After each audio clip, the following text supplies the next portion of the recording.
Buenas noches a todos. Es un gusto estar con ustedes conectados a través de este medio virtual y evidentemente vamos a desarrollar el tema, la agenda para la cual me convocaron, que era revisar los cambios normativos que se han dado en materia aduanera para este año, ¿no? Y que están definitivamente dando que hablar, porque se trata de cambios que están vinculados directamente al desarrollo de la actividad aduanera. En ese sentido, entonces, vamos a empezar señalando lo siguiente. Los cambios normativos se han dado en primer lugar en lo que respecta al despacho aduanero y la destinación aduanera, ¿no? Se modificó el reglamento. ¿Qué es el despacho aduanero? Es el conjunto de formalidades que deben cumplirse para llevar adelante el trámite de importación o exportación. Ese es el despacho aduanero. ¿Y qué es la destinación aduanera? Es la manifestación de voluntad del dueño consignatario de la mercancía decidiendo a qué régimen va a someter su mercancía. ¿Qué es lo que motiva este cambio?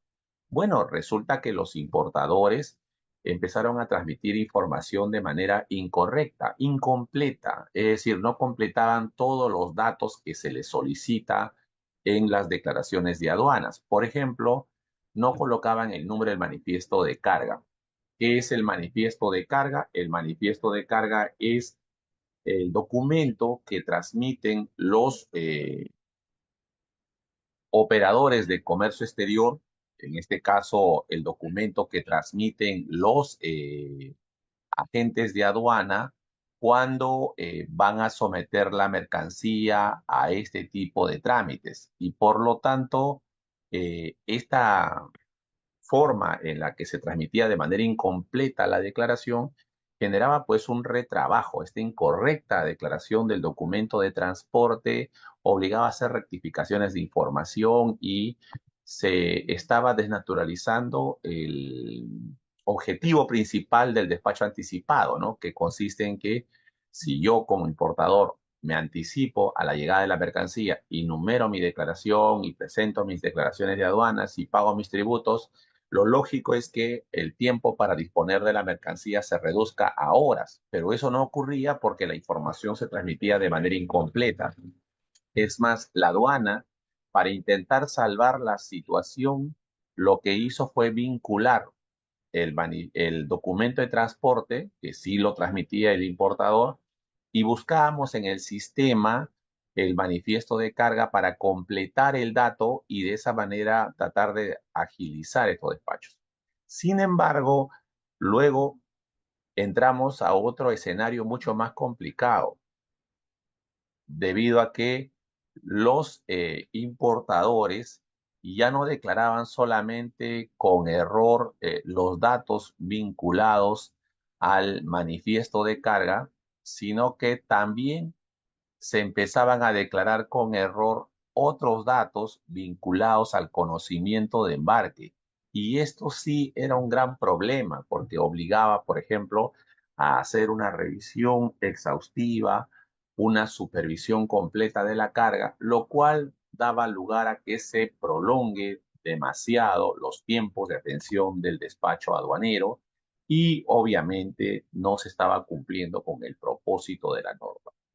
¿Qué se hizo entonces para corregir este problema? Bueno, se modifica el artículo 195 del reglamento de la Ley General de Aduanas y ahora el artículo 195 de la Ley General de Aduanas lo que hace es elimina esa, llamemos beneficio, entre comillas, que tenía el importador de poder rectificar sus declaraciones dentro de los 15 días siguientes a la descarga sin ningún tipo de sanción. Ese fue el origen de este gran problema, ¿no? Porque el importador, al saber que mediante la norma aduanera no había problema en transmitir cualquier tipo de información incompleta o incorrecta, porque tenía 15 días después de la llegada de la carga para rectificar sin sanción, pues no había responsabilidad en cuidar que la información que transmiten sea la correcta, ¿no? Entonces, se cierra ese capítulo en la historia de la legislación aduanera y a partir de ahora las rectificaciones de la declaración en el despacho anticipado van a ser sancionadas, ¿no? En el siguiente supuesto. cuando ya se produjo la llegada del medio de transporte. Eso significa que hasta antes de que llegue el barco, el avión o el camión a territorio peruano, yo puedo rectificar cualquier dato en la declaración. Pero si ya llegó, esa rectificación está sujeta a sanción. ¿Ok? Y además, lo que se debe verificar es que, por ejemplo, no se ha consignado la totalidad de los documentos de transporte, las facturas comerciales, o se ha consignado incorrectamente el número o la fecha de factura. Esta es una causal de sanción. O la rectificación de la declaración ha generado tributos o recargos dejados de pagar. O cuando existe una medida preventiva, que como ustedes saben, las medidas preventivas son las de incautación y comiso. Bueno, esto ustedes lo dominan.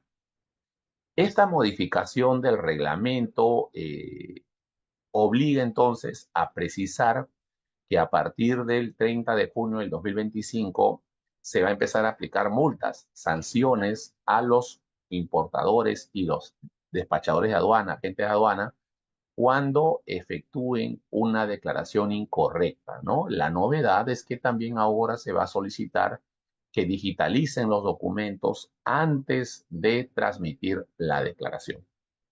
Para que estas modificaciones no caigan en saco roto, y sean cumplidas estrictamente por el usuario, se modifica la tabla de sanciones. ¿Qué tipo de sanciones se están modificando? Bueno, se reemplazan los códigos N67 y P70 y en su lugar se van a aplicar los nuevos códigos de sanción N79 y P88, sancionando la incorrecta declaración de mercancías sin incidencia tributaria en el supuesto del inciso A del artículo 195 del reglamento que acabamos de ver. ¿Ok? Este, esta modificación lo que pretende es que los importadores no se escuden en que se trata de un error sin incidencia tributaria, es un error de transcripción y por lo tanto no debía ser sancionado conforme lo establece el artículo 193 de la Ley de Aduanas. La sanción N67 antes de la modificatoria precisamente tenía este texto, ¿no? Y era una sanción leve que equivalía al 10% de la UIT cuando en los regímenes de importación la transmisión de datos que hace el agente de aduanas haya sido hecho con error en cuanto al valor, la marca comercial, el modelo, las descripciones mínimas, el estado, la cantidad, la calidad, el origen, etcétera, siempre que no tenga incidencia en los tributos y recargos dejados de pagar. Bueno, esto cambia ahora con el nuevo código N79. Se hace la precisión siguiente, que estos errores sin incidencia tributaria no se aplican para los supuestos previstos en el inciso A del artículo 193 de la Ley de Aduanas, cuando se trate de un error cometido por el despachador, de acuerdo a la nueva regla de juego, por haber transmitido incorrectamente los datos de la factura, del conocimiento de embarque o del manifiesto de carga, ¿no? Antes del arribo de la nave en el despacho anticipado. Y la otra novedad es que se eleva la sanción, que era, miren ustedes, 0.10 de la UIT a 0,25% de la UIT. ¿Qué normas aduaneras están vinculadas con este código N79? Hemos dicho que el inciso A del artículo 195 del reglamento. El inciso A del artículo 195 del reglamento señala que se sancionan las rectificaciones de las declaraciones solicitadas por los importadores bajo el despacho anticipado cuando ya se produjo la llegada del medio de transporte en la vía marítima, terrestre o fluvial o hayan transcurrido 24 horas desde la llegada del medio de transporte en la vía aérea y no se haya consignado la totalidad de los documentos de transporte, las facturas comerciales, o se haya consignado incorrectamente su número o la fecha de factura, o la rectificación de la declaración genere tributos o recargos dejados de pagar. Ese mismo tratamiento se hace para el importador, ¿no? Si el importador tramita directamente sus despachos sin agente de aduana y comete este tipo de errores sin incidencia tributaria, de ninguna manera va a poder ser liberado de sanción. Todo lo contrario, se le va a aplicar una sanción específica que veremos en un instante, dado que para los errores sin incidencia tributaria, a partir del 30 de junio de este año, la multa se eleva al 25% de la UIT.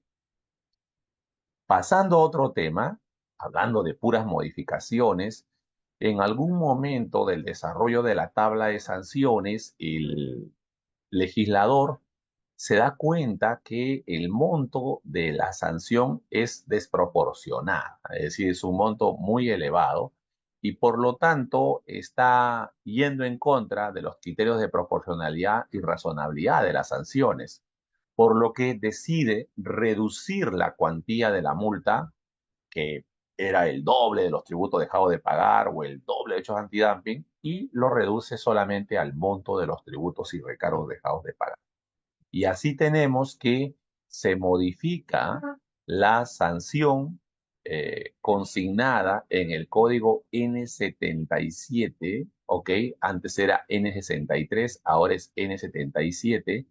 Es una multa aplicable al despachador de aduana cuando no consigne o consigne erróneamente en la declaración los códigos aprobados por la autoridad aduanera para determinar la correcta liquidación de los tributos y recargos cuando correspondan, ¿no? Entonces, la multa antes era el doble de los tributos y recargos dejados de pagar, ahora la multa es equivalente al monto exacto de los tributos y recargos dejados de pagar. Esta sanción es grave, se aplica al despachador de aduana o la empresa de servicio de envío de entrega rápida y corresponde ser aplicada en esta oportunidad conforme a los criterios y condiciones que establece esta nueva normativa. Ahora, quiero que sepan que la tabla de sanciones tiene un régimen premial. ¿Esto qué significa? Que en muchas ocasiones se establecen dos escenarios, ¿no? Un primer escenario es cuando la aduana detecta que se ha cometido una infracción y le aplica la multa equivalente al monto de los tributos y recargos dejados de pagar o garantizar. El otro escenario es cuando el despachador de aduanas subsana esta infracción, o sea, corrige el error en la declaración antes de cualquier requerimiento o notificación formulada por la aduana, en cuyo caso la multa se reduce al 50% de los tributos y recargos dejados de pagar. Vean ustedes entonces que lo que ha hecho el legislador es reducir considerablemente el monto de la multa y de esa manera volver nuevamente al estatus que siempre debió ser, ¿no? Es decir, que el monto de la infracción debe ser proporcional a la gravedad de la infracción cometida. Lo mismo ocurre en la sanción N78, ¿no? Que se aplica también a la gente de aduana por errores en la declaración de la mercancía, su valor, marca, modelo, pero que ese error trae como consecuencia un mayor pago de tributos. Por lo tanto, la multa aquí equivale a los tributos y recargos dejados de pagar o garantizar. ¿Cómo era en el pasado en la sanción N65? La multa equivalía al doble de los tributos y recargos dejados de pagar o garantizar. Ahora solamente es el monto exacto de los tributos dejados de pagar.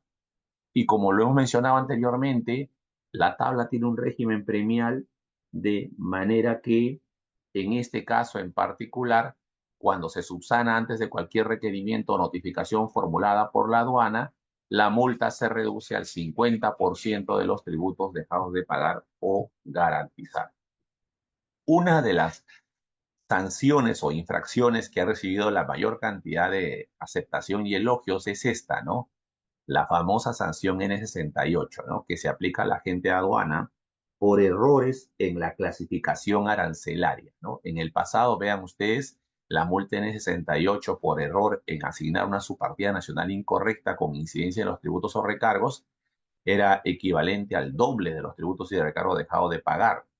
Ahora, con el código N80, desde el 7 de noviembre del año pasado, la multa por asignar una subpartida nacional incorrecta, si existe incidencia en los tributos o recargos, equivale exactamente al monto de los tributos y recargos dejados de pagar o garantizar. ¿Ok? Ya no es el doble.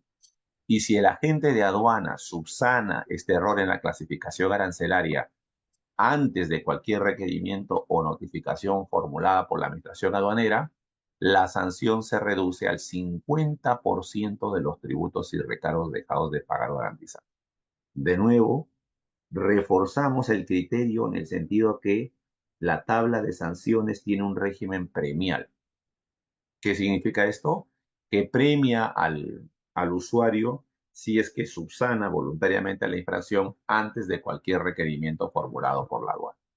Del mismo modo, Doctor, se aplica el mismo criterio tratándose de infracciones vinculadas a los derechos antidumping, compensatorios o salvaguardias, ¿no? Que en el pasado tenían una multa equivalente al doble de los derechos antidumping, compensatorios o salvaguardias más altos aplicables a las mercancías que por sus características físicas, calidad y prestigio comercial sean similares a las importadas, y ahora se ha reducido al monto exacto de los antidumping, compensatorios, salvaguardias más altos, ¿no? Y como lo mencioné anteriormente, si el despachador de aduana subsana antes de cualquier requerimiento o notificación, la multa se reduce al 50% de los derechos antidumping, compensatorios o salvaguardias más altos, ¿no? Para las mercancías. doctor En Villas, cuanto... Sí, adelante. Creo que alguien quiere participar. sí, ¿cómo está? Manuel Si pudieran Trujillo. levantar la mano sería Buenas genial para poder verlos. Ya. Hola Ah, Manuel, ya. ¿cómo estás? Ya. Bien, ¿cómo está usted? Perfecto, lo voy a hacer así. Ok. Una consulta. Claro, el tema de las rebajas en lo que respecta a sanciones, a multas, eh, entiendo, usted lo toma como una premiación, ¿no? Al operador. Hablando exclusivamente, por ejemplo, de la mala clasificación. Eh, entiendo de que si se equivocan en la clasificación arancelaria, inclusive con incidencia tributaria, antes de o durante se le aplica la multa, ya sea incentivada o la multa correspondiente, rebajada, como usted dice. ¿Qué hay Ujú. de la presunción? ¿Qué hay de la presunción, digamos, por lo menos en este caso, ya que hablemos de clasificación arancelaria? ¿Qué hay la presunción? ¿Qué hay de la presunción si en una de esas yo no soy pues muy correcto, simplemente pongo una partida arancelaria porque me conviene algún beneficio correcto o algún arancel más bajo o cero? ¿Y dónde queda esa presunción, digamos, para sancionar a aquel operador que obviamente no actúa correctamente, ¿no? Es más, hay configuración de ilícito penal, inclusive diría yo. No sé qué opina usted al respecto, doctor Oyarse. Gracias Manuel por tu pregunta, porque me permite complementar lo siguiente. Ojo, nosotros estamos revisando las modificaciones en la tabla, pero eso no significa que la autoridad aduanera, al detectar, vamos a retroceder un paso más, al detectar que la incorrecta clasificación arancelaria no se debe a un simple error no material o de falta de conocimiento del producto, sino que corresponde a una conducta intencional para cogerse a un beneficio tributario, para dejar de pagar los tributos, etcétera.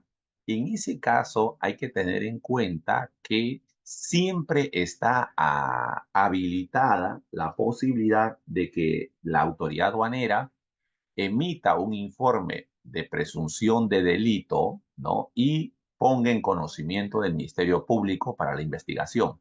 ¿Por qué? Porque la ley de delitos aduaneros también fue modificada y la ley de delitos aduaneros establece como una causal de defraudación de renta de aduana precisamente asignar una subpartida nacional incorrecta para dejar de pagar los tributos en todo o en parte de manera intencional o intentar acogerse a un beneficio tributario o, lo que es más grave, intentar confundir a la autoridad aduanera para efecto de no tener la necesidad de presentar los documentos autorizantes para una mercancía restringida, porque recordemos que las mercancías restringidas y prohibidas se asignan o se detectan por su partida arancelaria. Entonces, al margen de la multa, nada libera al agente de aduana, en este caso, ¿no? A que se le aperture, ¿no? Un proceso penal si es que la gravedad de estos tributos dejados de pagar o la conducta que está desarrollando no tiene justificación técnica, ¿no? Entonces, en ese caso, ya le corresponde al Ministerio Público evaluar la posibilidad de abrir un proceso penal, ¿no? Entonces, eso es, está en todos los casos, ¿ah? Incluso se aplica en el caso que estábamos comentando, ¿no? Que son los derechos antidumping. En caso de derechos antidumping, operatorios salvaguardias, también la ley de delitos aduaneros lo califica como un delito aduanero, en este caso, defraudación de rentas de aduana, ¿no? El intentar colocar, ¿no?, una subpartida arancelaria incorrecta para no pagar estos derechos antidumping. Adelante, César Lazo.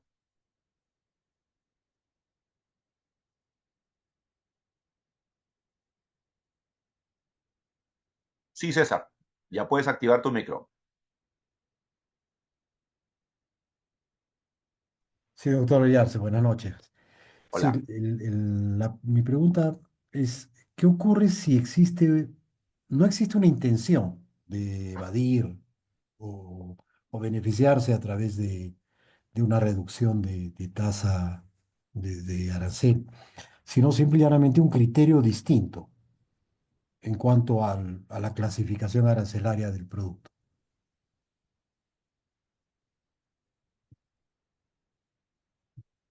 Claro, en esos casos en los que vamos a suponer que de buena fe, pues, ¿no? El Claro, usuario claro. incurre Ujú. en ese error, no tiene la intencionalidad de defraudar al fisco, esos casos ya se evalúan en sede judicial, eso ya no lo ve la aduana, ¿ok?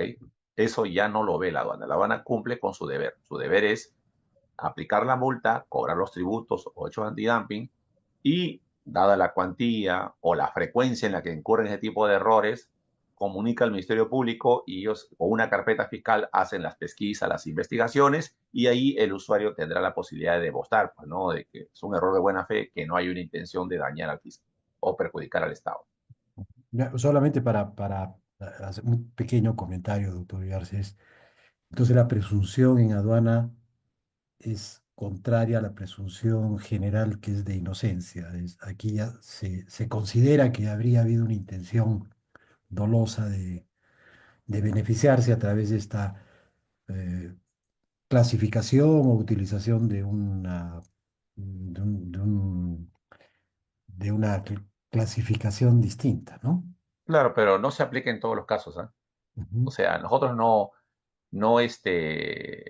sentenciamos o atribuimos responsabilidades penales. Lo que hacemos es ponemos en conocimiento del Ministerio Público para que investigue, nada más. Para Eso es todo lo que hacemos. investigación. Y no lo Ya, hacemos en el 100% de los casos, sino determinadas conductas. Se evalúa, pues, ¿no?, la frecuencia en el error, el monto de los tributos dejados de pagar o algunos antecedentes de investigaciones anteriores que han terminado en el Ministerio Público siendo sancionados penalmente. sí, porque yo recuerdo que hace varios años, cuando yo estaba un poco más involucrado en esos temas, había a veces la discusión de la clasificación y tenía que incluso enviarse una muestra, por ejemplo, a análisis químicos, ¿no? Ujú. Entonces, Hasta ahora sigue siendo así, ¿ah? ya. En los casos en los que hay discusión, debate, controversia entre el usuario, el agente de aduana y la propia aduana respecto a la correcta clasificación arancelaria, no queda otro camino legal que poner esa mercancía a revisión por parte del Laboratorio Central de la Aduana Marítima del Callao para una correcta clasificación, o también, si es que ese informe emitido boletín químico por la Aduana Marítima del Callao no le satisface, el importador tiene todo el derecho a solicitar una revisión por un laboratorio privado.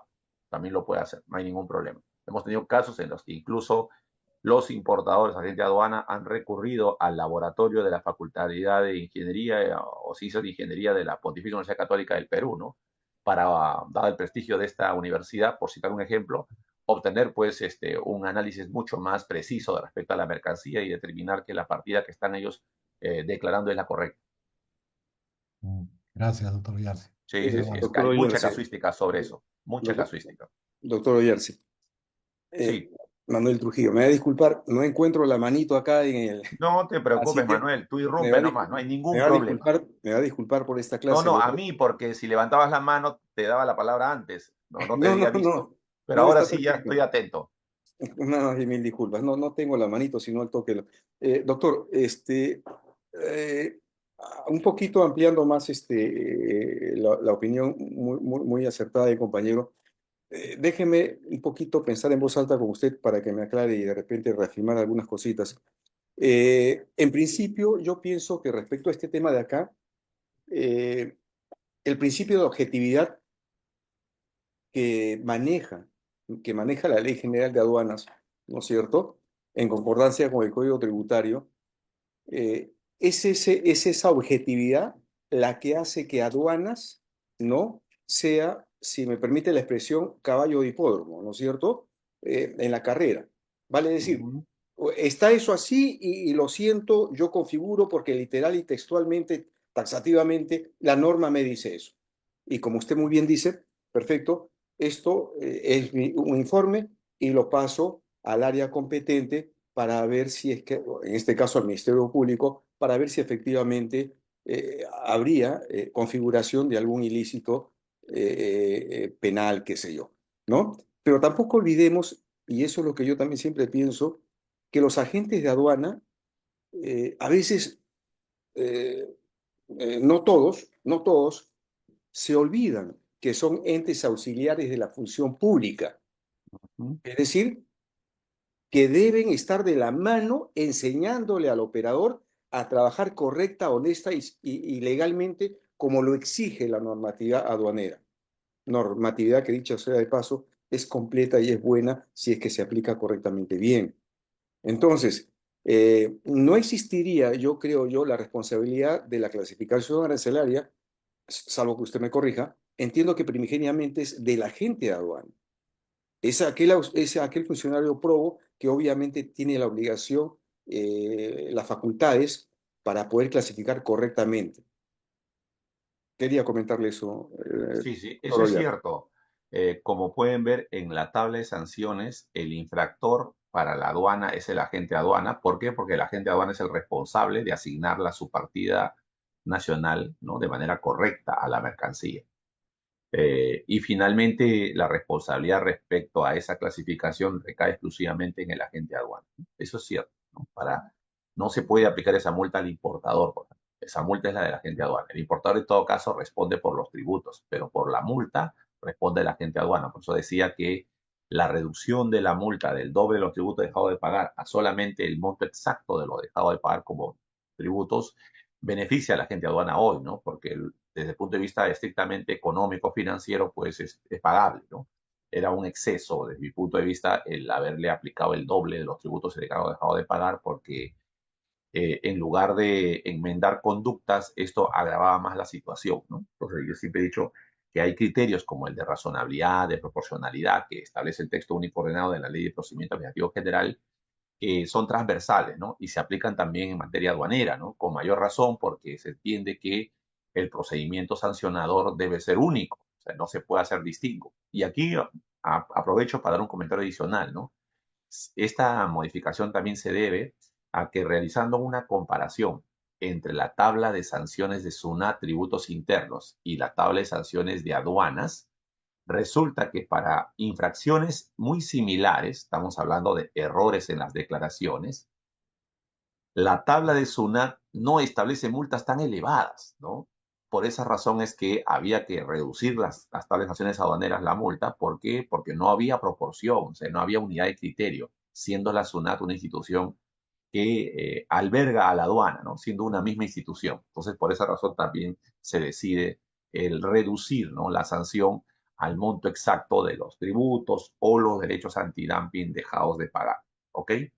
Ahora, también se reduce o se modifica la sanción que estaba en el código P79 por P94 para el importador frente a una infracción que tiene mucho que ver con las exoneraciones y las inafectaciones tributarias.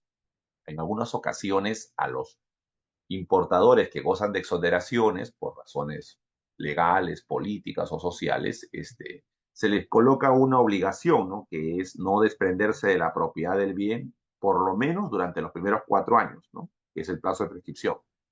Pero si antes de ese plazo transfiere el bien a un tercero o destina esta mercancía a otro fin, entonces pierde la exoneración y tendría que pagar el 100% de los tributos.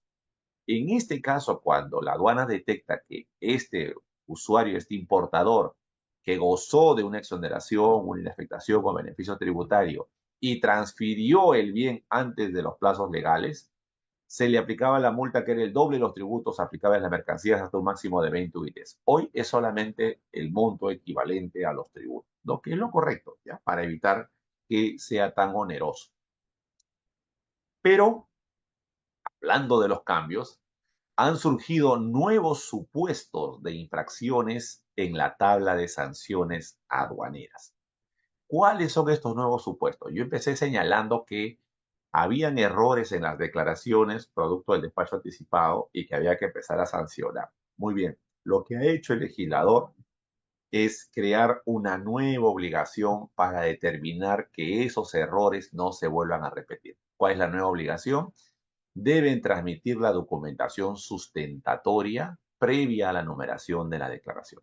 Esa es la nueva obligación. Por lo tanto, el despachador de aduana que no transmita la documentación sustentatoria para numerar la DAN en la forma y plazo establecidos legalmente o dispuestos por la aduana, o lo transmite de manera incompleta, se le aplicará la multa del 0,25% de la UIT.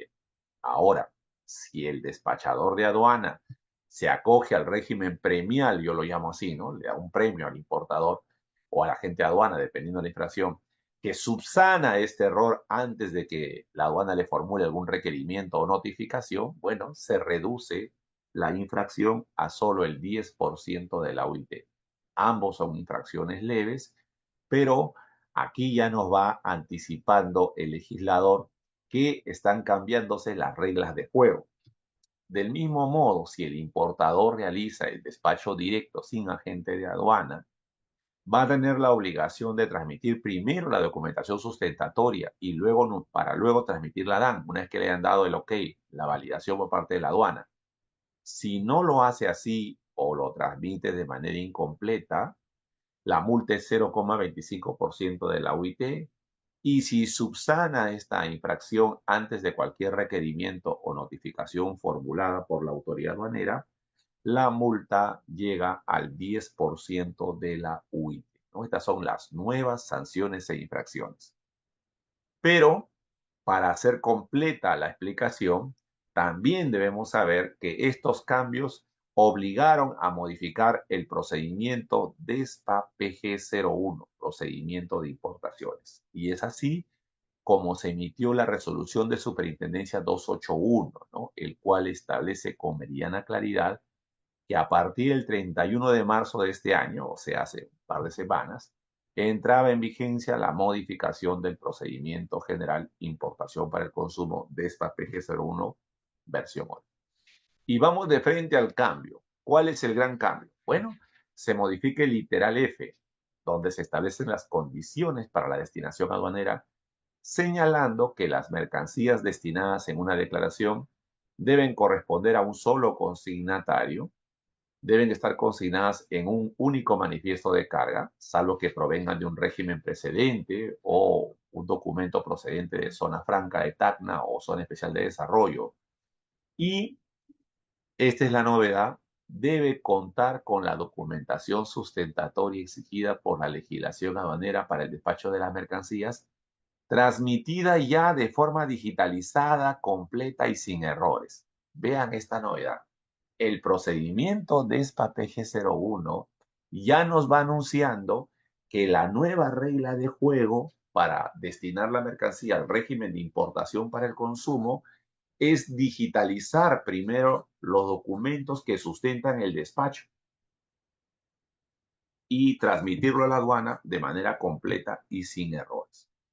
Aprovecharon también el cambio y modificaron un inciso del literal K, que habla sobre la notificación por medios electrónicos. Vivimos en una era digital y gran parte de los trámites aduaneros y de comercio se hacen hoy utilizando pues los medios digitales o electrónicos. Por lo tanto, había que replicar las reglas que el Código Tributario ya estableció, ¿no? Anteriormente. Y es que la notificación por medios electrónicos puede realizarse un día feriado, puede realizarse un sábado, un domingo, y te dan 3 días de plazo para subsanar o para atender algún requerimiento de información o documentación. Y había que precisar entonces a partir de cuándo surte efecto, ¿no? Cuándo se considera efectuada la notificación. Esto que está en el Código Tributario se ha trasladado al procedimiento DESPA PG01 para precisar que las notificaciones por medios electrónicos se consideran efectuadas en la fecha en que SUNAT deposita el documento en el buzón SOL del contribuyente y surte sus efectos recién desde el día hábil siguiente al de su depósito. Entonces, si a mí me notifican el día de hoy jueves y me han dado 3 días hábiles, el primer día recién se va a completar mañana, ¿ok? Porque es el día hábil siguiente, mañana. Y los otros 2 días para completar los 3 se vencerán el martes, porque sábado y domingo es feriado. En consecuencia, la notificación por medios electrónicos, repito, se considera efectuada en la fecha en que SUNAT deposite en el buzón SOL del contribuyente el documento de determinación o de multa y surte sus efectos recién el día hábil siguiente al de su depósito para computar, por ejemplo, los plazos para efectuar el reclamo. Hoy, la confirmación de la entrega se realiza por la misma vía electrónica.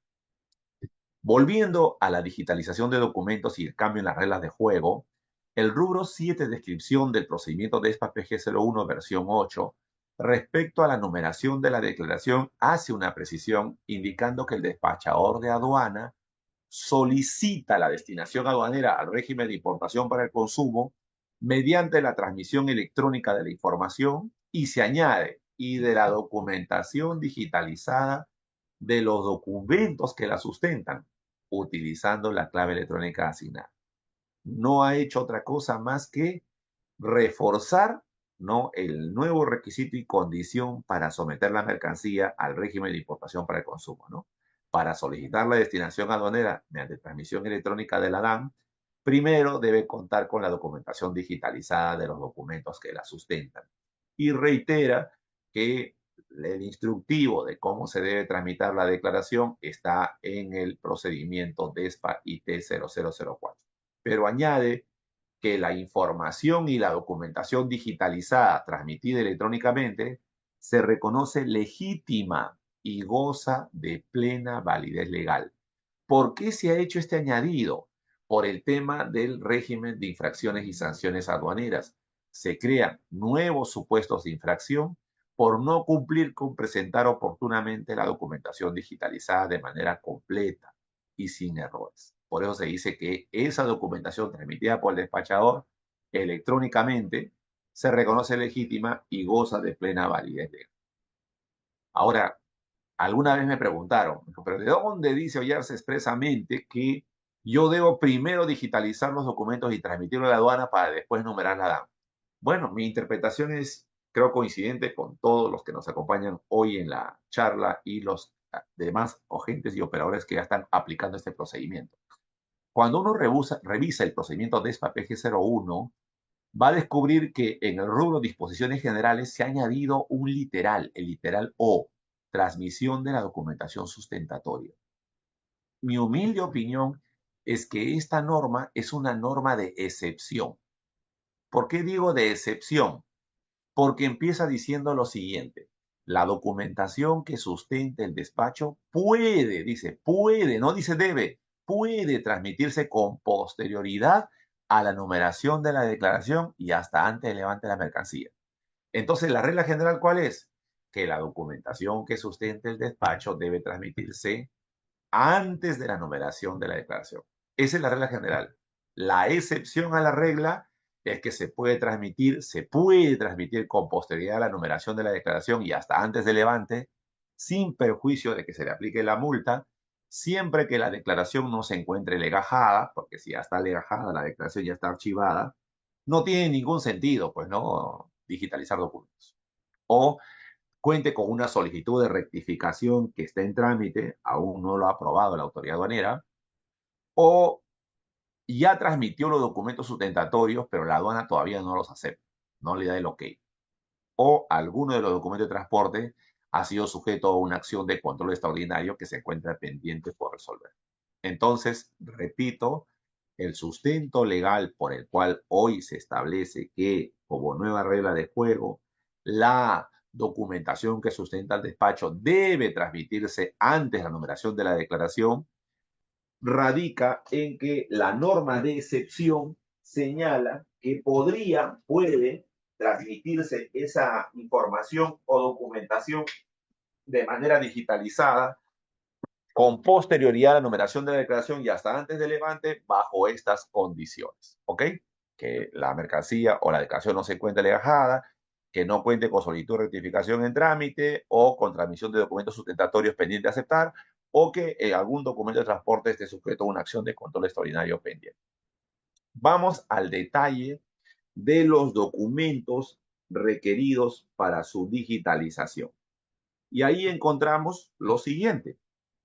La SUNAT no ha iniciado hoy este proceso de digitalización, ¿no? Lo ha hecho ya desde finales de enero de este año, estableciendo el inicio de pruebas en un ambiente piloto, ¿no? Y lo anunció mediante un comunicado, ¿no? Indicando a los operadores de comercio exterior y proveedores de software el inicio de las pruebas en un ambiente piloto, ¿no? Que empezó el 17 de febrero y culminó el 21 de marzo, para implementar el proceso de transmisión de documentos sustentatorios digitalizados en el régimen de importación para el consumo. Luego, el 20 de marzo, sacó un nuevo comunicado indicando que la transmisión de documentos digitalizados en el régimen de importación para el consumo, ¿no? Ya estaba vigente, pero que ya habían terminado la prueba piloto y ya se encontraba habilitada a partir del sábado 22 de marzo para que los operadores puedan enviar la documentación sustentatoria digitalizada que corresponda a las declaraciones que deben ser numeradas desde el 31 de marzo en adelante. Y reitera que la obligatoriedad de la transmisión de documentos digitalizados que sustentan la declaración de importación para el consumo se encuentra prevista a partir del 31 de marzo del 2025 de conformidad con lo previsto en la resolución 281-2024 SUNAT que estamos comentando, ¿no? Pero también nos brinda acceso al manual para la transmisión de documentos digitalizados, ¿no? Que está publicado en la página web de SUNAT. Entonces, dicho esto, ¿cuáles son los documentos que deben ser digitalizados? Volvemos al procedimiento DESPA PG01, el cual señala en el literal A3, transmisión de documentos para destinación aduanera, que el despachador de aduana debe adjuntar de manera digitalizada los siguientes documentos sustentatorios de forma legible. El documento de transporte, estamos hablando del conocimiento de embarque, la guía aérea, ¿no? Y en la vía terrestre la carta aporte, ¿no? Y si la mercancía es transportada directamente por el propietario en la vía terrestre, el documento de transporte solo en este caso puede ser reemplazado por una declaración jurada.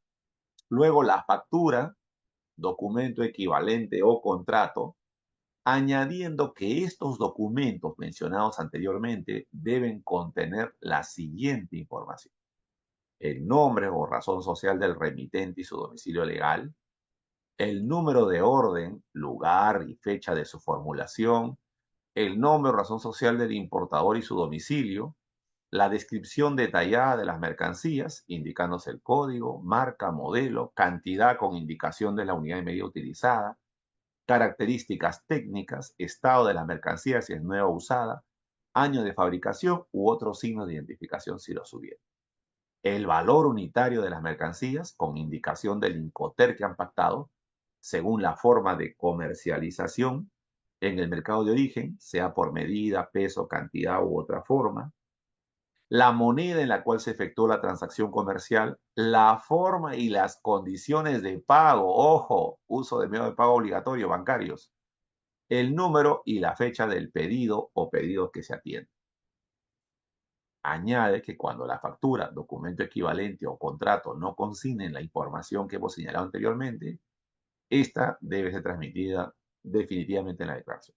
Ahora, cuando la mercancía tiene como remitente y destinatario a la misma persona natural o jurídica y no ha sido objeto de venta o transferencia a un tercero, procede la presentación de una declaración jurada en calidad de documento equivalente a la factura o contrato, la que debe contener la información previamente señalada en lo que corresponde. Tercer documento para digitalizar también el comprobante de pago. Este es en el caso de las ventas sucesivas, ¿no? En la transferencia de bienes antes de su nacionalización, excepto cuando una entidad del sistema financiero nacional haya endosado el documento de transporte a favor del importador, excepto cuando la transferencia sea a título gratuito para una entidad del sector público, ¿no?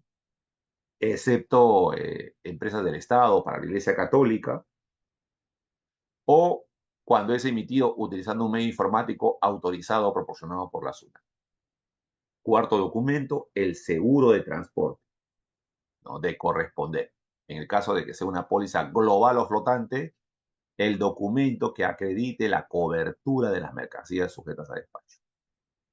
Quinto, la autorización o el documento de control del sector competente, ¿no? Entonces, acá hablamos de mercancías restringidas, ¿no? Cuando no son gestionadas a través de la ventanilla única de comercio exterior, porque recuerden ustedes que ya existe la interoperabilidad. ¿Qué significa esto? Que los documentos emitidos por la ventanilla única del comercio exterior ya navegan electrónicamente hacia aduanas y por lo tanto ya es posible, ¿no?, que la aduana tenga acceso directo al permiso y la autorización de cualquier mercancía restringida, ¿ya? Y finalmente el certificado de origen si es que se va a coger una preferencia arancelaria.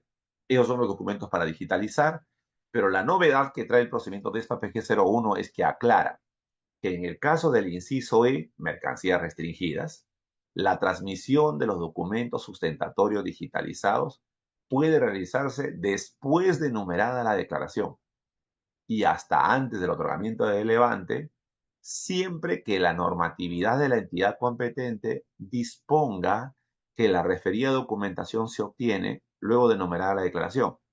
Es decir, que aquí debemos revisar las normas emitidas por el sector competente, INRENA, DIGESA, ¿no? DIGEMIT, ITP, ¿no? Si estas instituciones, a través del sector competente, ¿no?, a través de sus normas, permiten que se pueda gestionar y otorgar esos documentos luego de haberse enumerado la declaración, la aduana no tiene por qué exigir que se digitalicen antes.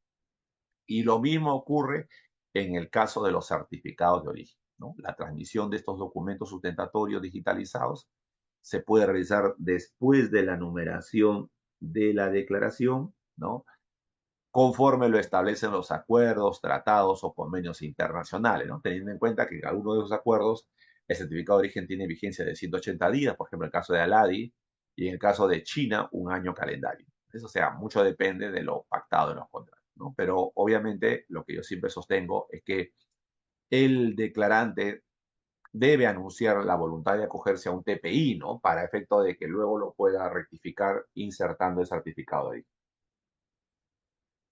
para no perder la preferencia arancelaria. Ahora, respecto a las modalidades y plazos para destinar las mercancías, es importante tener en cuenta que aquí estamos frente a los mismos plazos que ya conocíamos para realizar el despacho anticipado, diferido o urgente. ¿Por qué el procedimiento de esta PG 01 hace este énfasis? Porque si estamos nosotros cambiando las reglas de juego y estamos diciendo que ahora primero se tienen que digitalizar los documentos sustentatorios y después destinar la mercancía al régimen de importación para el consumo, significa entonces que dependiendo la modalidad de despacho, porque en los tres casos la obligación es la misma, es decir, la digitalización de los documentos sustentatorios antes de enumerar la DAN se aplica tanto en anticipado como en diferido y como en urgente. Entonces, si yo, por ejemplo, voy a coger mi despacho anticipado antes de la llegada de transporte, mucho antes todavía debo haber transmitido de manera digitalizada los documentos sustentatorios.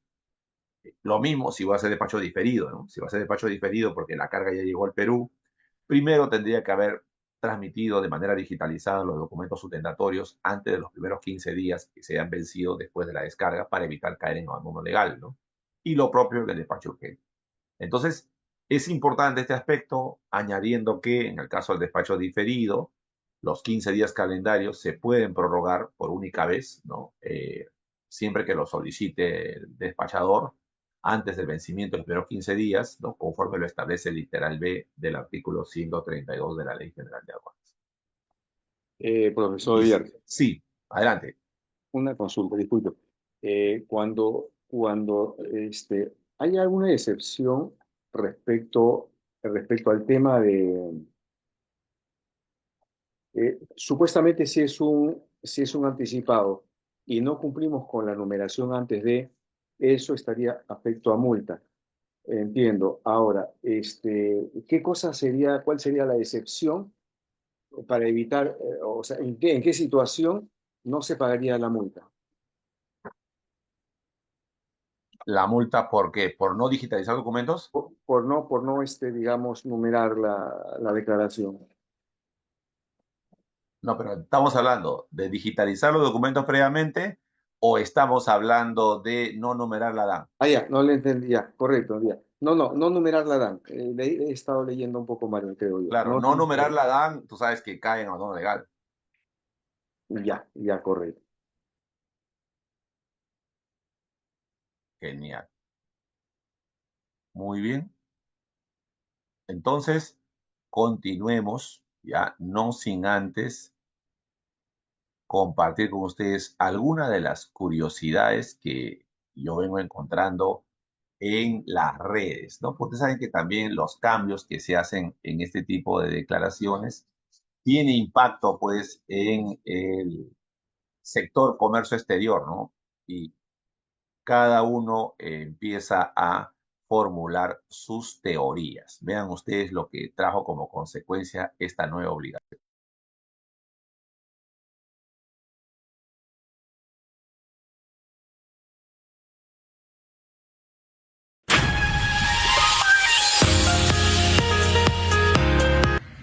Hola, ¿qué tal? Me llamo Michael Quiroz Y yo, Fernando Guatuco.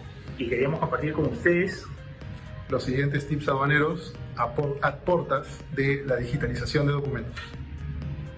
Con respecto a la digitalización de documentos, con la finalidad de aclarar la duda de muchos operadores de comercio exterior, queremos hacer la siguiente precisión. ¿En qué momento incurren en sanción los operadores de comercio exterior por no digitalizar documentos? En ese sentido, es importante que tengamos en cuenta lo siguiente. El punto de quiebre es la fecha de numeración de la declaración. Por ejemplo, en el caso de los despachos anticipados, si bien es cierto, puede darse el caso que la nave aún no arribe al país y yo voy a numerar la declaración antes de la llegada de la nave, yo debo realizar la digitalización de documentos antes de la fecha de numeración. De acuerdo a la información que tenemos de parte de la administración, si yo no digitalizo los documentos previamente a la numeración, no me va a permitir realizar la numeración de la declaración.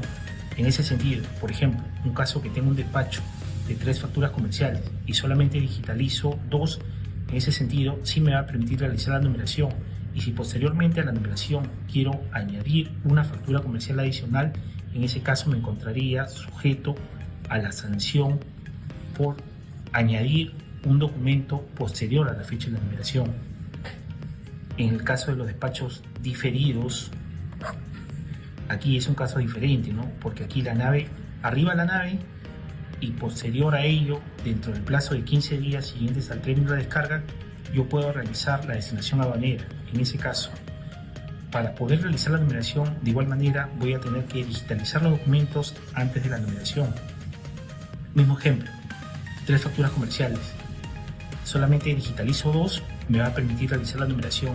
Y si posterior a la numeración quiero digitalizar una factura adicional, en ese caso estaría afecto al pago de la sanción. Entonces, es importante que los operadores tengan en consideración que el punto de quiebre es la fecha de numeración de la declaración o punto de no retorno, como lo conocemos nosotros, ¿no? Tengan en cuenta ello para poder evitar incurrir en alguna sanción, ya que la sanción para este tipo de supuesto de infracción es de 0.1 de la UIT en caso no me notifique la administración y 0.25 en caso exista una notificación de parte de la administración. Esperemos que este video les sea de ayuda al momento que ustedes realicen la numeración de su despacho. Correcto, entonces esto es el mapa en cuanto al tema de la digitalización de documentos, tanto en la modalidad anticipada como en la modalidad diferida. Solo para precisar las multas que Michael ha señalado. Debemos tener en cuenta que la OIT en el año 2025, como todos muy bien lo sabemos, es equivalente a 5.350 soles. Entonces, en la N85, que es equivalente a 0.25 UIT, estamos hablando de un monto equivalente a 1.337,50 céntimos, ¿no? Y su contraparte, en todo caso la más beneficiosa, vendría a ser la N86, que es 0.10 de la UIT. Y esta tiene un valor en soles de 535 soles, ¿no? Esto es para el agente de aduana y esto versa específicamente cuando la N85, cuando la aduana se percata y cuando la aduana no te notifica, estamos hablando de la N86. Pero esta sanción tiene su contraparte para los importadores. Estamos hablando de la P95, que equivale a 0.25 de la UIT, es decir, 1.337,50, y la P96, que equivale a 0.10 de la UIT, y aquí estamos hablando a 535 soles. Pero ustedes dirán, ¿cuándo estamos en la N85, N86 y en la P95, P96? Aquí el tema es, este es un tema de transmisión. Y esto es un tema de proporcionar. Si el agente de aduana no transmitió o transmitió de manera incompleta los documentos, estamos en cualquiera de estas dos. Si el importador proporcionó de manera incompleta los documentos, estamos en estas dos. Pero ¿cómo probamos esto? A través del correo. En el correo se va a transformar o convertir en el documento de probanza más importante para poder ver en cuál de estos dos estamos, ¿no? Y en el tema de la transmisión de la modalidad, sabemos que existen otras dos sanciones, que es la P83 y la P84. La P83 es una exageración, estamos hablando de 0.50 de la UIT, media UIT, equivalente a 2.675 soles.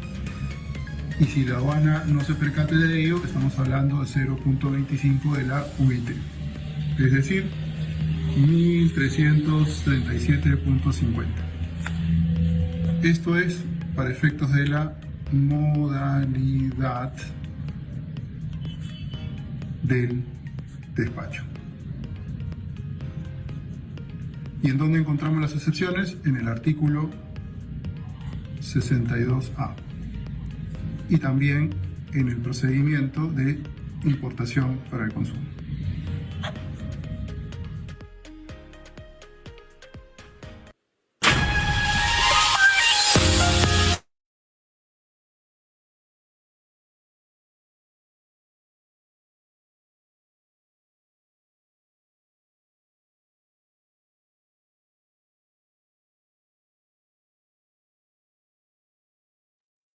Les comparto este enlace para que lo tengan todos, ¿ok? Sobre digitalización de documentos aduaneros. Ya hay, miren ustedes, interpretaciones de cómo se debe aplicar las multas. Lo tienen en el chat por si lo quieren volver a ver en algún momento, ¿no? Ahí lo tienen para que lo puedan ver sin ningún problema, ¿ok? Ya, continuemos entonces. Ya estamos ahorita viendo ahora, ya vimos las modalidades, ellos le llaman el punto de quiebre, ¿no? La fecha en que se enumera la declaración de importación es la fecha en la cual se va a determinar si estás o no estás dentro de la infracción. Este procedimiento de ESPA PG01 versión 8 también establece modalidades y plazo para destinar las mercancías en casos específicos, ¿no? Por ejemplo, en la mercancía destinada al régimen de depósito, ¿no? Todos sabemos que debe enumerarse la declaración de importación para el consumo antes del vencimiento del plazo máximo del régimen, que es 12 meses. ¿Ok? En caso contrario, se configura el abandono legal. En el caso de las mercancías destinadas al régimen especial de exposiciones o ferias internacionales, debe enumerarse dentro del plazo de 120 días calendario, ¿no? Contados a partir del día siguiente de la clausura del evento. Y si la mercancía ingresa a una zona especial de desarrollo o a la zona franca de Tacna, se enumera dentro del plazo concedido conforme a las normas que regulan estas zonas especiales de desarrollo o la SOFRATAC. ¿Ok? Entonces vean ustedes que en todos estos casos se establecen plazos diferentes, ¿no? Ahora, del mismo modo, con esta misma resolución de superintendencia que mencioné anteriormente, se modificó el procedimiento específico de reconocimiento físico, extracción y análisis de muestras. Se dirán, pero ¿y eso qué tiene que ver, doctor Yerce, con la digitalización? Bueno, no debe pasar desapercibido un hecho que ha cambiado totalmente la forma de entender los negocios. Resulta que el reconocimiento previo es una facultad, un derecho que tiene el importador para verificar el contenido de la carga antes de enumerar la DAN y estar convencidos, seguros de que la mercancía que están recibiendo coincide con la documentación. ¿Ok? Si revisamos nosotros el artículo 183 del reglamento antes de la modificatoria, se permitía hacer reconocimiento previo en el despacho anticipado, en el diferido y en el urgente. Pero esa era una contradicción, porque el artículo 2 de la ley de aduanas, cuando define el reconocimiento previo, señala que es la facultad de realizar la constatación y verificación de mercancías o extraer muestras de las mismas antes de la numeración de la DAN y o presentación de la declaración de mercancías, conforme lo establezca el reglamento. En consecuencia, el reconocimiento previo para ser válido jurídicamente tiene que producirse antes de enumerar la DAN. Pero el despacho anticipado exige que primero se enumere la declaración incluso antes de que la mercancía llegue al Perú, debido a las ventajas que esto genera, pues, ¿no? En la reducción de etapas, el número de actores que aparecen en la cadena logística, los ahorros en cuanto a almacenaje, etcétera, ¿no? Pero en el fondo, el despacho anticipado lo que busca es la reducción del tiempo de liberación de mercancías, ¿no? Dado que teniendo la información por anticipado, se puede gestionar los riesgos y focalizar de manera adecuada las acciones de control. Esta decisión del Estado peruano de obligar el despacho anticipado en importaciones y sancionar a quienes hacen despacho diferido estando obligados a hacerlo, está alineado con el acuerdo de facilitación del comercio y con el pilar 1, aduana-aduana del marco 6, ¿no? El cual indica que las aduanas deben procurar contar con la información de manera anticipada para focalizar sus acciones de control. En la versión 8 del procedimiento de ESPA PG01, se estableció que en la modalidad de despacho anticipado, el canal de control se asigna en la vía marítima y aérea cuando la declaración contenga el manifiesto de carga sin requerirse la cancelación de la DAM, ¿no? Para darle una salida técnica, operativa, al reconocimiento previo. Muy bien, todo eso queda sin efecto. Desde el 25 de octubre del año pasado, se ha modificado el artículo 189 del reglamento y tal como ustedes lo pueden apreciar, se ha reducido, ¿no? De modo que ya no se hace mención alguna al despacho anticipado. El reconocimiento previo solo está permitido para el despacho diferido y el despacho urgente bajo ciertas condiciones. Se indica que en la modalidad de despacho urgente, siempre que se enumere después de la llegada de transporte, o despacho diferido, las mercancías que se encuentren en el almacén aduanero pueden ser sometidas a reconocimiento previo antes de la numeración o presentación de la declaración conforme a lo que establezca la administración aduanera. Y si como resultado del reconocimiento previo el dueño, consignatario o su representante constatara la falta de mercancías, puede formular su declaración por las efectivamente encontradas, debiendo solicitar en este caso el reconocimiento físico, ¿no? En el momento de la numeración, para que sea comprobado por la autoridad aduanera. Se señala que el reconocimiento previo se efectúa en presencia del personal responsable del almacén aduanero, previo aviso a la autoridad aduanera, lo cual indica que no es necesaria la participación del funcionario de aduanas. Y en el caso de extracción de muestras, para efecto de la declaración aduanera, esta se realiza conforme a lo que establezca la administración aduanera. Entonces, ya no hay reconocimiento previo en el despacho anticipado. Los invito a participar. ¿Qué les parece esta medida? ¿Pone o no pone en riesgo a los importadores? Doctor Oyersen. Hola, doctor Oyersen. Sí, sí, adelante. Cuénteme algo. En el reconocimiento previo, entonces, se tiene que hacer solamente en forma diferida, ¿correcto? Así es. Entonces, de hecho, que voy a estar sujeto a multa, ¿verdad? Ujú. ¿Cierto? Por no numerar eh, en La forma declaración por anticipada, despacho anticipado. ¿verdad? Así es. O sea, todo reconocimiento previo, digamos, viene con... Previo pago de la multa por haber destinado la mercancía a despacho diferido. Perfecto, listo. Claro, así es. Así es. Así funciona hoy. Yo siempre me he preguntado, ¿no? Es cierto que se corrige un error que había en la legislación, pero a veces pienso que el remedio es peor que la enfermedad.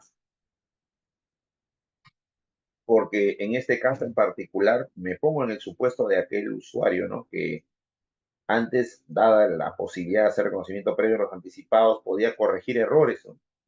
Que no son propios, no son errores del embarcador, ¿no? De su proveedor, que incurre pues en enviarle mercancías incompletas, ¿no? O mercancías distintas a las que habían pactado en el contrato, etcétera, ¿no? Entonces esto como que hace un retroceso, ¿no? A la velocidad con la que queríamos nosotros que se movilice la carga y a los beneficios y facilidades que tenían los que hacían despacho anticipado. Vean que de un plumazo se le ha suprimido el beneficio de la rectificación de datos sin sanción y ahora se le elimina o suprime el reconocimiento previo, ¿no? Es debatible, como digo yo, ¿no? Es debatible esta decisión, pero finalmente son las reglas de juego, ¿no? Y bajo estas reglas de juego, pues hay que alinearse, no queda otra, para efecto de no incurrir en incumplimientos de tipo tributario. Así es que se modifica este artículo y por lo tanto había que recogerlo en el procedimiento DESPA-PE 0003, versión 4, ¿no? Al indicar en el rubro 7, literal A, reconocimiento previo, que el reconocimiento previo se solicita antes de la numeración o de la presentación de la declaración. Este reconocimiento previo se realiza en presencia del personal responsable del almacén aduanero, previo aviso a la autoridad aduanera, tal como dice este nuevo artículo 189. Y culminado el reconocimiento previo, el almacén aduanero emite el acta correspondiente, ¿no? Acta cuyo formato ya está publicado en el procedimiento de esta PG09, anexo 3. Esta acta debe ser suscrita por los que intervienen en el reconocimiento previo y por el funcionario aduanero en los casos que participe, con lo cual nos va adelantando que no es necesaria su participación. ¿Estamos? Entonces, por esa razón es que invocamos esta norma. Pero, adelante. Sí, me parece, claro, el reconocimiento previo lo veo doctrinariamente como un tema de ponerme a derecho, ¿correcto? De portarme bien, de regularizar Portarse las bien, así es. cosas. Pienso que debería de haber una excepción, porque si estamos hablando de facilitación del comercio exterior, celeridad en el tema, castigar, porque la sanción de todas maneras es un castigo, hubiese puesto una excepción a esto, ¿no? A aquellos que quieren hacer un reconocimiento previo y quieren ponerse en orden, ¿no? Para en salvaguarda de interés fiscal, ¿verdad? Sí, pues, se puede haber hecho salvedades, ¿no? Eso es verdad. Sin duda, este tema, pues, es un tema que genera un cambio en los hábitos, ¿no? Porque teníamos ya las reglas de juego establecidas buen tiempo, ¿no? Y de pronto estamos cambiando la forma y esto obliga a que los despachadores de aduana y los importadores modifiquen, pues, sus procedimientos operativos internos, ¿no? Y yo me pongo siempre en el supuesto de aquel agente de aduana que ahora debe sensibilizar a sus clientes e importadores diciéndoles, se cambiaron las reglas de juego, necesito que los documentos me los envíes en este formato para digitalizarlo y poderlo transmitir a la aduana. Y luego de que obtenga el OK, recién voy a poder numerar la DAN, ¿no? Porque en caso contrario voy a incurrir en sanción. Y a veces ocurre que la gente de aduana dice, nosotros no podemos pedirle mucho al importador porque se resiente, a lo mejor se va con otra agencia de aduana de la competencia. Pero menos mal, esta es una obligación erga omnes, es decir, para todos los agentes de aduana. Es decir, todos tienen que cumplir con la misma obligación. Acá no hay que voy a cambiar un agente de aduana por otro porque el otro no me va a pedir digitalizar. No, todos tienen que hacerlo porque nadie va a querer pagar la multa.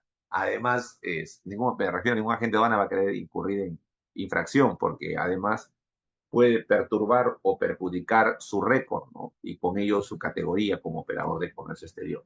Entonces, esa es una de los temas que es importante ponderar y ahí como que se abre una ventana de oportunidades para que tanto los despachadores de aduana como los importadores pues establezcan estrategias, ¿no?, de cumplimiento de la ley.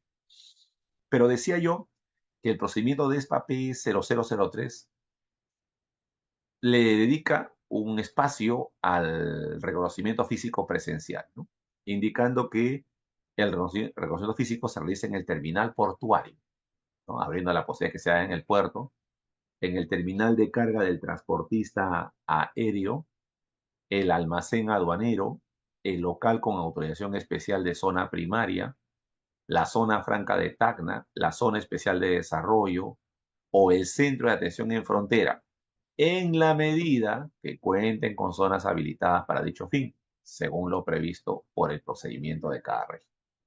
Entonces, lo que nos está diciendo este procedimiento es que el reconocimiento físico se puede realizar en cualquiera de estos espacios, no solamente en un almacén aduanero, en la medida en que cuenten con zonas habilitadas para este fin y además cuenten con la infraestructura logística, obviamente, ¿no? ¿Por qué digo esto? Porque los operadores que hemos mencionado anteriormente, es decir, el administrador o concesionario del puerto, aeropuerto, terminal terrestre de carga o el centro de atención en frontera o la Sofra Tacna, deben proporcionar el servicio logístico para poder realizar este reconocimiento físico. Y además, y esta es la otra novedad, filmar, grabar y conservar el archivo audiovisual obtenido a través de las videocámaras más cercanas a la zona de reconocimiento físico, archivo que pone a disposición de la autoridad aduanera cuando ésta lo requiera. Entonces, miren, vivimos en una era digital y por ende ahora se va a poder conservar un archivo audiovisual a través de videocámaras de la propia local o almacén donde esté la carga para verificar de la forma en la que se ha desarrollado la diligencia de reconocimiento físico, ¿no? Y con esto se rompe pues un paradigma, ¿no? El paradigma que decía que no es posible filmar estas diligencias o realizar algún archivo de este tipo, fílmico de este tipo de actividades, porque era poner en riesgo pues ¿no?, la confiabilidad del sistema. Bueno, les comento que en contrario a lo que señalan las reglas, resulta que hay en las redes sociales, ¿no?, algunos videos que han filmado la realización del reconocimiento físico de mercancías en Canal Rojo. Algunos dicen de manera subrepticia, otros dicen que es de manera sumamente abierta, pero cualquiera sea la motivación, quiero que sepan que ya existen evidencias de este tipo de diligencias. Veamos una de ellas nada más.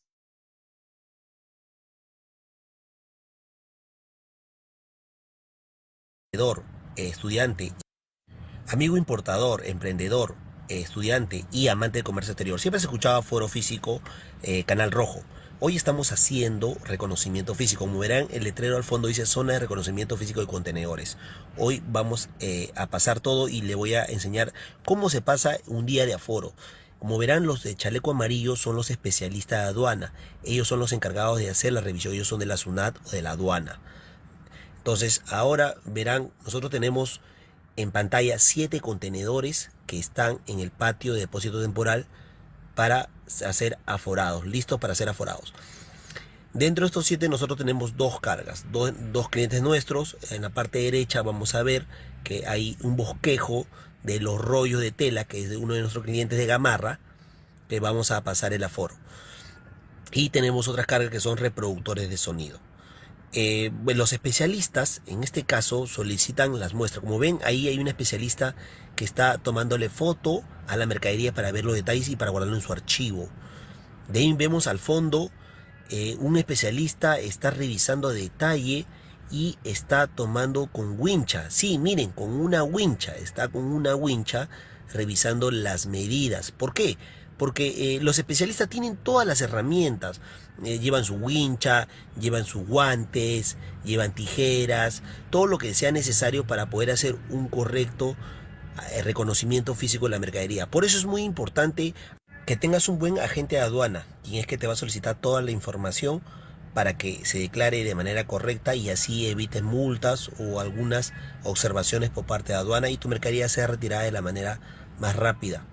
Entonces acá vemos al especialista que sigue aforando esta mercadería de nuestros compañeros de otra agencia de aduana. Bueno, como les dije, solamente son 2 cargas nuestras y pues están solicitando. Muchas personas que ven en mi video me preguntan: Cris, ¿por qué solamente sacan unos cuantas cajas en el patio y lo demás permanece dentro del contenedor? ¿Y por qué no ingresa el especialista dentro del contenedor? Ahora te lo comento por qué.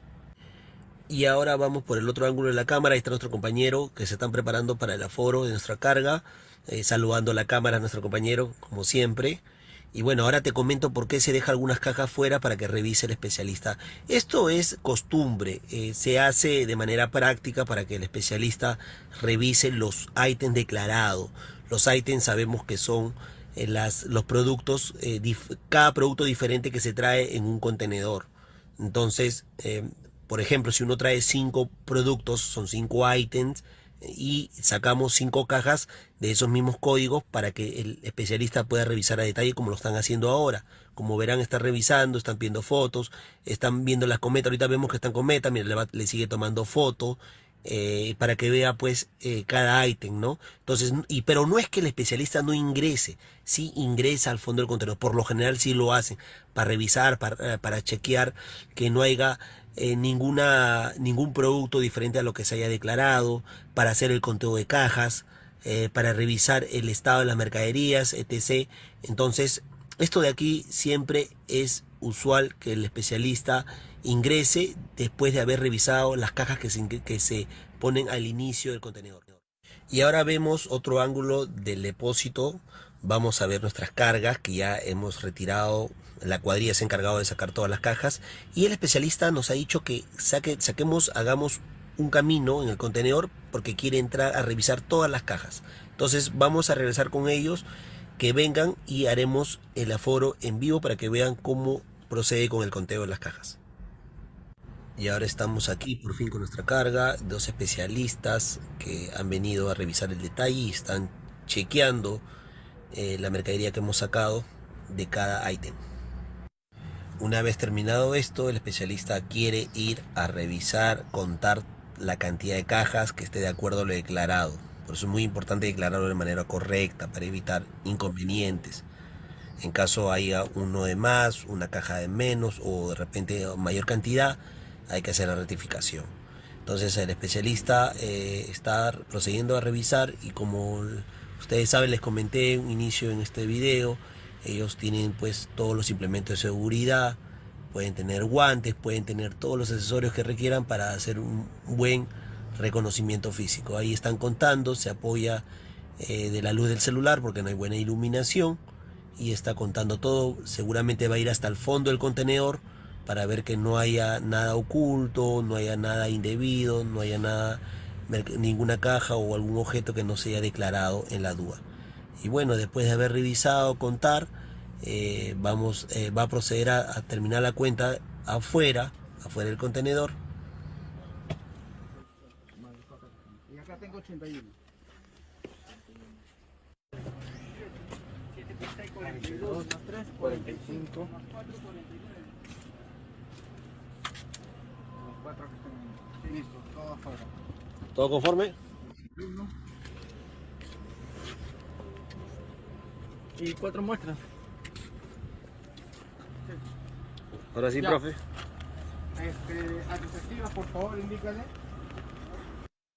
Y es así como hemos culminado de manera satisfactoria el reconocimiento de nuestras dos cargas. Solo hemos hecho en vivo de una. En otro video haré el reconocimiento de la carga de las telas para que ustedes tengan un mayor detalle. Bueno, vamos a proceder ahora a esperar que se ingrese toda la mercadería para que se pueda cerrar el contenedor. Ya sabes, síguenos en nuestras redes sociales para ayudarte. Tu amigo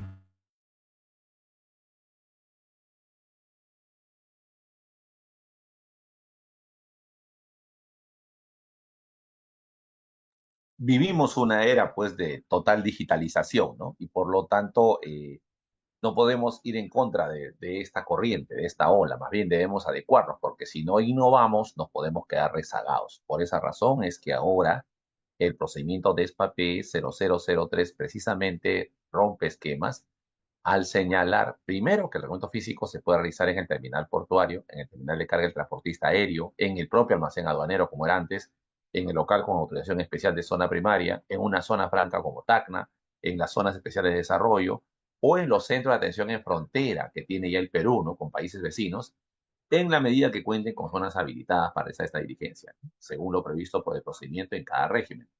Pero evidentemente los operadores deben proporcionarle pues a la aduana, ¿no? El servicio logístico para poder realizar dicho reconocimiento físico y además poder filmar, grabar y conservar el archivo audiovisual obtenido a través de las videocámaras más cercanas a la zona de reconocimiento físico, archivo que es puesto a disposición de la autoridad aduanera cuando ésta lo requiera, ¿no? Para tener pues una prueba evidente de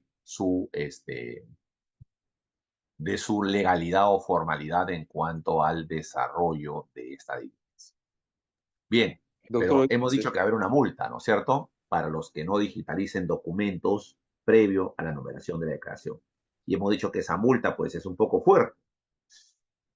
Evidentemente, el 31 de marzo todavía no todos los usuarios o operadores de comercio exterior, me refiero a agentes de aduana, han logrado pues adecuar sus sistemas, sus procedimientos operativos o han sensibilizado a sus clientes para poder realizar esta digitalización previa a la destinación aduanera y por lo tanto podrían incurrir pues de manera desproporcionada, ¿no?, a las infracciones que ya está prevista en la norma.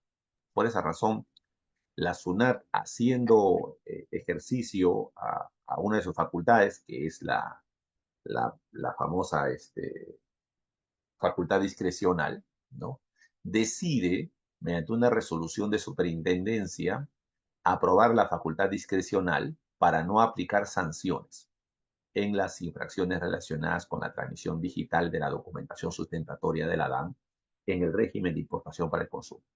Y establece un periodo, ¿no?, desde el 31 de marzo hasta el 30 de junio, 3 meses.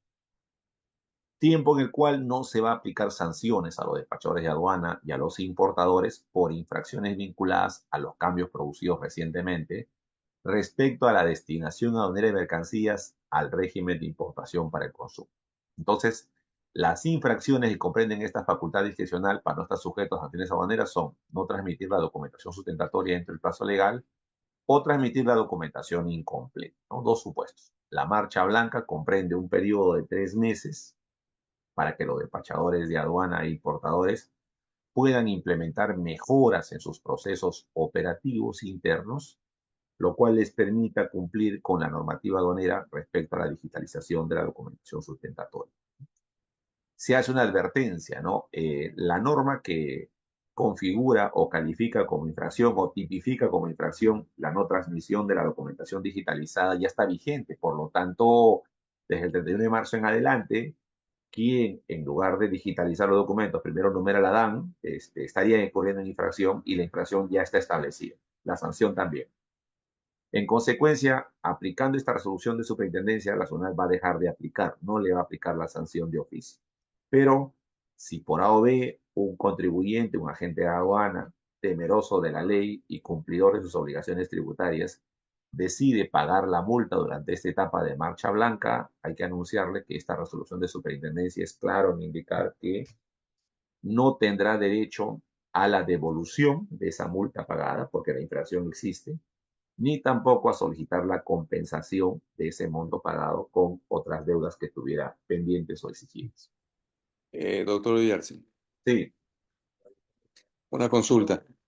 Hablando del reconocimiento físico que usted nos ha expuesto ahí, eh, presencial, reconocimiento físico, en qué momento, y creo que son uno o dos especialistas, según una clase que hemos escuchado por ahí también, en qué momento tengo y cuál es el periodo de gestión para tener el levante autorizado ante un eventual reconocimiento correcto y conforme?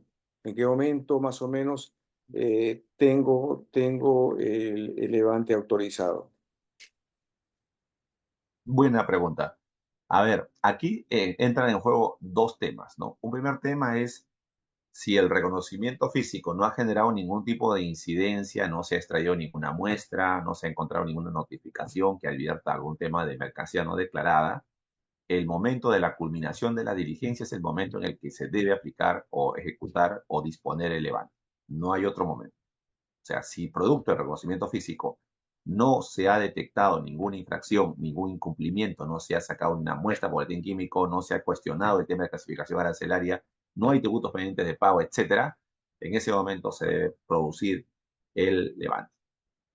El segundo escenario es que producto de reconocimiento físico se determine pues algún incumplimiento tributario o se le requiera al usuario la presentación de algún tipo de documentación adicional, etcétera. En ese caso sí podría tardar, ¿no? Un tiempo que no es excesivo, porque se entiende que los plazos que se conceden durante el despacho deben ser no mayores a 3 días hábiles para que cumpla el despachador o el usuario con el requerimiento que se le ha formulado. Entonces ahí es importante señalar que la misma Ley General de Aduanas señala que nosotros debemos, como institución, como Estado, establecer pues plazos no menores a 3 días, tal como lo señala la norma, porque si no caería en cuestión de nulidad.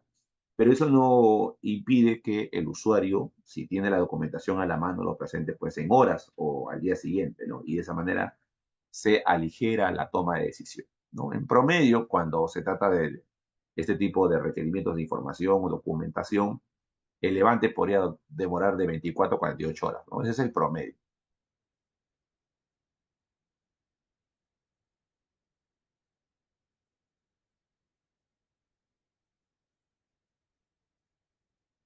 Veamos finalmente otro tema, que es el que está vinculado al traslado de las mercancías y la rectificación de la DAM.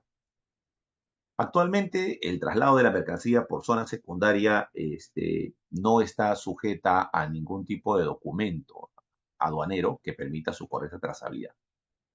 Viendo el ejemplo, en Colombia existe la planilla de envío, que es un documento aduanero, y en el Ecuador la numeración de una solicitud de traslado entre zonas primarias.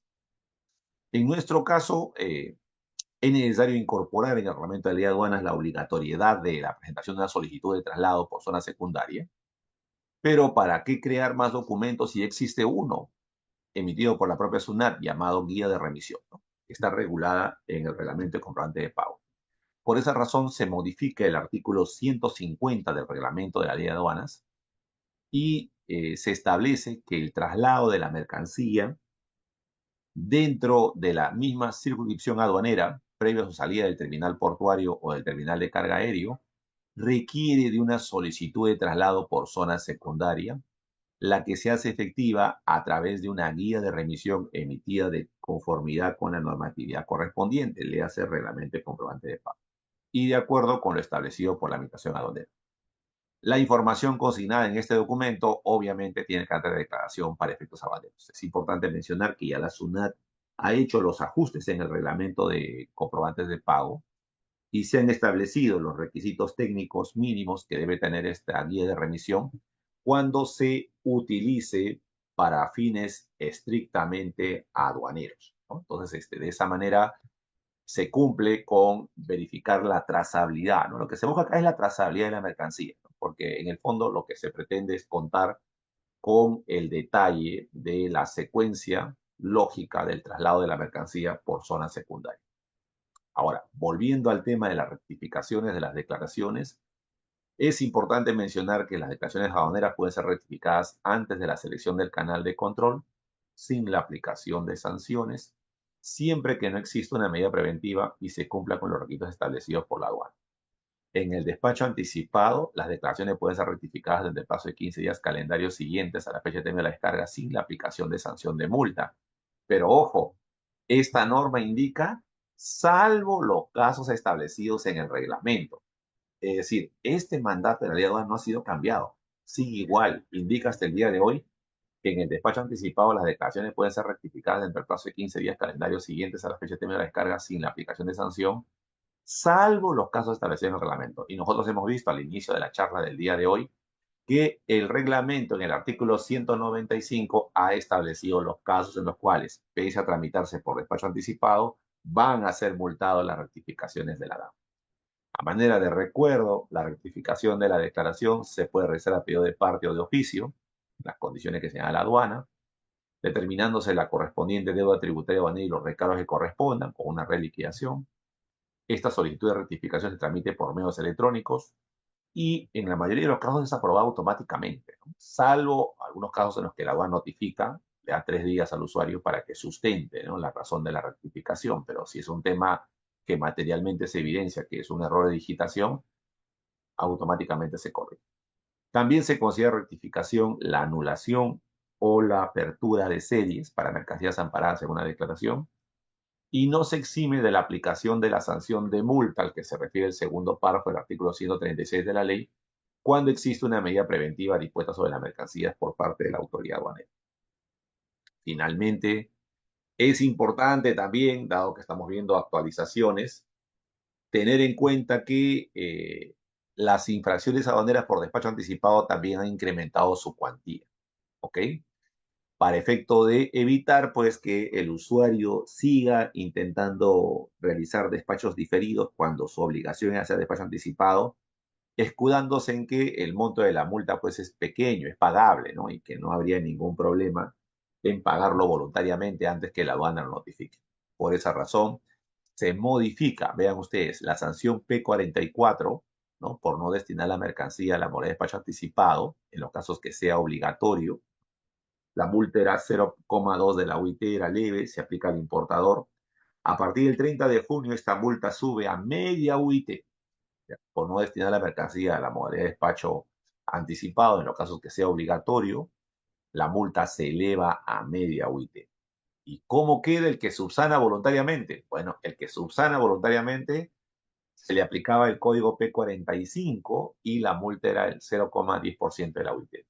A partir del 30 de junio, por no destinar la mercancía a la modalidad de despacho anticipado en los casos que sea obligatorio, de acuerdo con el reglamento, cuando la multa lo paguen antes de cualquier requerimiento o notificación hecha por la aduana, se eleva a 1/4 de la UIT. Dicho de otra manera, 0,25% de la UIT. El propósito aquí es advertir, ¿no?, al importador que en el caso que decida optar por el despacho diferido, estando obligado a hacer despacho anticipado, va a tener, pues, una carga económica en la multa mayor a la que se venía aplicando hasta el 29 de junio de este año. Ya no será el 10% de la UIT, sino el 25% de la UIT. Doctor Oyarse, A ver, una pregunta. Cuando la mercadería es está restringida, perdón, sujeta a un permiso del sector correspondiente, ¿qué pasa con la numeración del despacho anticipado?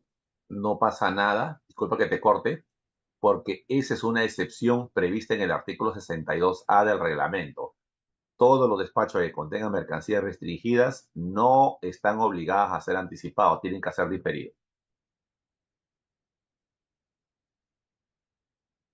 Al igual que las donaciones, igual que los contingentes arancelarios, ¿no?, que no están obligados a ser anticipados, pueden hacer diferidos sin sanción. Ya, correcto. Eso quería un poquito aclararlo. Gracias. Bien. Algunas recomendaciones para evitar sanciones. bueno, cumplir con estas nuevas reglas de juego para destinar meramente a las mercancías, ¿no? Recuerden que ahora hay que digitalizar primero los documentos, esperar que la aduana dé la conformidad para recién transmitir la declaración de las mercancías de manera precisa. Otra recomendación, es importante tener en cuenta los plazos, ¿no?, establecidos por la SUNAT, ¿no? El punto de quiebre, como lo dice un video que les he compartido, ¿no?, es que el punto de quiebre es la numeración de la DAM, ¿no?, para ver en qué escenario me encuentro respecto a la aplicación de las infracciones y sanciones. Hay que respetar los plazos. Evitar el uso de información inexacta o falsa. Si no estoy seguro respecto a la marca y el modelo, es mejor coordinar estrechamente con el cliente. En este caso me refiero al importador, ¿no? O sea, la gente debería tener pues una comunicación mucho más cercana, más fluida con el cliente del importador para tratar de obtener la información precisa, ¿no?, respecto a la marca, el modelo del producto, etcétera, el estado, si es nuevo, usado, de modo que evitemos, pues, ¿no?, que se llenen de infracciones. Conocer también las restricciones y prohibiciones. Hoy hemos aprendido que es muy importante saber, revisando el tipo de mercancía restringida y la norma del sector competente, si esa mercancía puede obtener el permiso y la autorización post numeración de la DAM, ¿no? O sea, que no, la norma no obliga a que se gestione el permiso y la autorización antes de la numeración de la DAM, sino que se puede hacer después, ¿no? Si es así, no hay de qué preocuparse, no hay necesidad de digitalizar nada, tampoco estarían incurriendo en infracción alguna. Y bueno, vivimos una era digital, hay que mantener un adecuado control de los documentos, ¿no? Hoy está muy de moda el tema de la Big Data, el tema de mantener carpetas digitales o electrónicas con la documentación vinculada a los despachos en los que hayan intervenido, y mantener un adecuado control también de la gestión aduanera, ¿no?, para identificar, pues, ¿no?, en base a estándares de control de calidad, cuáles son aquellas buenas prácticas que debieran imitarse. Finalmente, termino hablando de los medios de pago, ¿no? Estamos viendo que ahora, en el momento actual, se aplica bastante el texto único ordenado de la Ley 28194, que es la ley sobre la lucha contra la evasión y para la formalización de la economía.